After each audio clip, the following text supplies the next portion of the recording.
Okay, so one of the most heartbreaking things that I see with those of us who get herpes is that people will just like completely take themselves out of the dating world. Two things actually: removing yourself from the dating scene, and the other one is just like deciding that you're gonna settle for anyone who accepts your herpes status. I want you to think about like if you had herpes orally, which I know people who have it orally can struggle in their own ways, and literally most humans have that, whether they get cold sores or not. Like I probably have it too. But when you have it orally, you wouldn't think about the fact that like you can never make out with someone again, you can never date someone again, no one's gonna accept you, and you have to settle. And that's because we don't stigmatize it the same way or even understand it the same way, but we are just as much at risk of getting it genitally from people who have it orally, unless you don't engage in oral. But like, you have to remember that with herpes, you are not contagious most of the time. And I know that we think about and fear the whole viral shedding thing, but we only shed an estimated 5 to 20% of the year. And that varies from person to person. It depends on how often you get flare-ups and just your specific immune system. And shedding is the one that's hard to get our head around because like we can't really control it and we don't necessarily know when we're shedding. That's why we disclose to partners, because at any point in time, there could be a small risk, but that 80 to 95% of the time, you're not contagious and you're not shedding. So the chances that someone is gonna get herpes from you, even if you're not taking any precautions, is still pretty low. Most people are getting and transmitting herpes not knowing that they have it and not recognizing their symptoms when they get them because they can be so mild. You as a person who's aware of your status can do so much to protect your partner that someone who's unaware can't. Like avoiding activity when you feel a flare-up coming on, and sometimes you can feel you're shedding if you're getting like symptoms prior to a flare-up, but the flare-up just never comes. You can assume you're shedding then. Doing that reduces the risk a whole lot. Also, just like being on antivirals daily, which some people are, reduces it greatly. Using protection, even though it's not foolproof because it depends on where you have it, but that still reduces the risk greatly. People still kiss and make out and date with people who get cold sores, even knowing that they get them. There's absolutely no reason that you should remove yourself from dating just because you have it below. You can do and enjoy everything in exactly the same way. And just because there's more of a stigma based on where you have it, that's only gonna weed out uneducated, ignorant partners. But trust me when I tell you that most of them, offline and off TikTok troll culture, don't care. I have pulled the hottest people since getting herpes and since being single with it. It doesn't make a difference. But how are you supposed to know if it's a pimple or the herpes? Recently how I got herpes, and even though I have videos about it on my YouTube channel and also on my My Story playlist here on TikTok, I figured it was time to share about it again because there's probably a lot of new people here who haven't dug deep enough to figure it out. I'm also coming on my 2-year anniversary of healing from the relationship that I suspect I got my herpes from. I am like 99.9% sure, but I leave an error of doubt because it can be really hard to know exactly who you got herpes from if you don't have like definitive proof. That's because herpes can lay dormant for years or like your whole damn life. Some of the reasons I suspected I got herpes for the first time when I did are the following. For one thing, it definitely felt like I contracted the virus for the very first time. This doesn't necessarily happen to everyone, and fun fact, it happens even if you get it oral. I like to tell you guys when I'm having a flare-up, just so that you see what it's like. That's not why I'm in bed with a blanket though. I'm just comfy and taking in the golden hour. Do you see this? Okay, so literally what I'm feeling is, and I'll let you know, like I am on the antivirals daily lately. I have been since before the summer. Because I was just like, I don't want to deal, you know? All it is like I'm itchy in one little spot. Is there anything visible there? Nope. Can there be something visible that comes in a day or two? Yeah, it'll probably keep itching and become like a little bump. And then eventually, if I left it alone and didn't take an antiviral or didn't put an ointment on it, it might become a blister and then it would heal and go away. Does it hurt?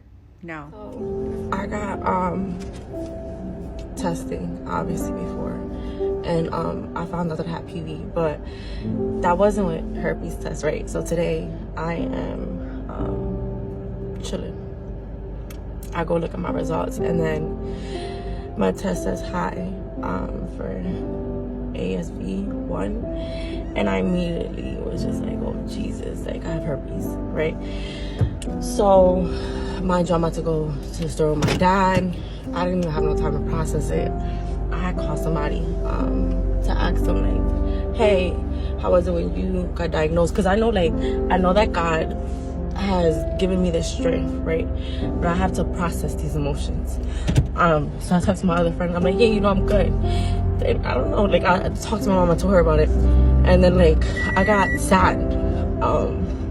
I started crying in the store, and I was with my dad. So I was like, Dad, like I really need to cry. He was just like, cry, so I could cry with you. And he started acting like he was crying, but he seen that I was really crying. And then he was like, what's going on with you? And he was like, what happened? Who broke your heart? Like, what happened? And I'm just like, he's like, let's wait till we get out of the store. I was like, okay. So he was just like, why were you crying? So I like, put it in Google so I could like translate. I put it in Spanish like to tell him, and he was like, who has that? And I was like, me. And I was like, I just seen the test results online, and like I know so many people who have it. You get what I'm saying? Like, but it's just hard to like kind of take in a sense, because the first thing I started thinking of is I already have a huge past. Like I've done so much in my life. One, I don't know who I got infected by. I don't know who is infected by me. Like, you get what I'm saying? I don't think I've ever had a herpes test done, and I've never had a breakout. I just was curious. I was just like, just do the test, because I just want to make sure I'm clean with everything, because I like being honest about everything. So here I go.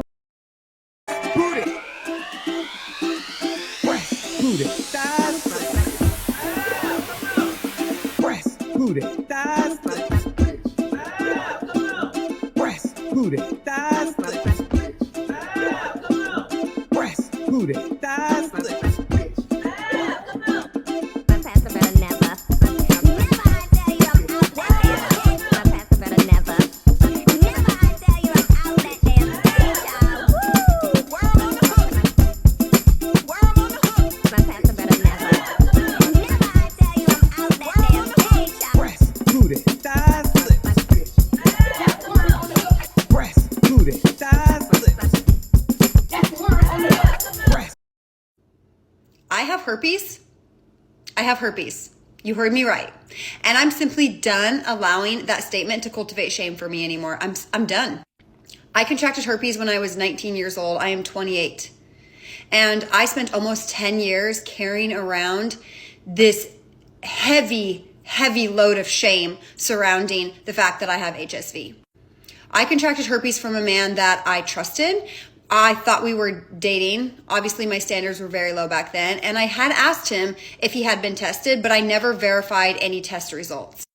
And I want to also add that while I take accountability for the fact that I should have verified the test results, at 19 years old, I was extremely naive. I was raised in a very fundamental Christian household where I received zero sex education. The extent of sex education that I received was one time my mom sitting me down and saying, hey, Lana, we need to talk about the birds and the bees. And I got really embarrassed. And I was like, oh, I already know. And she said, okay, and walked out of the room. That was...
So you tell them I need help. So when I disclose that I have herpes, HSV, I'm gonna give you one specific story about me disclosing, and then I'll talk about another story, just to give you like real life scenarios and not what I would do if I were you.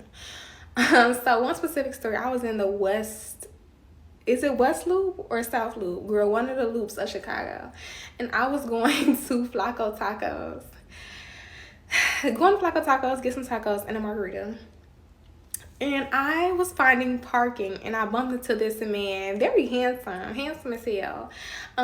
He was like older, he was very handsome. He was like, hey, like you look beautiful.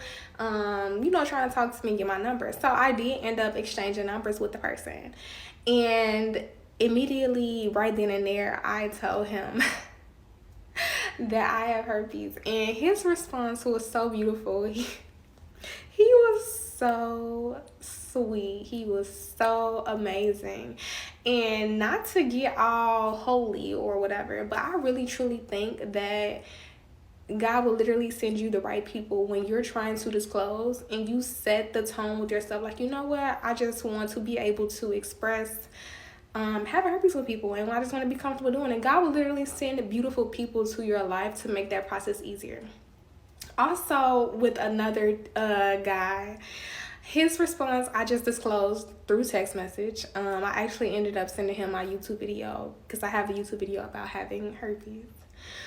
And he was like, I don't think any different from you. I don't think anything different about you. I still think that you're just amazing and you're a beautiful person.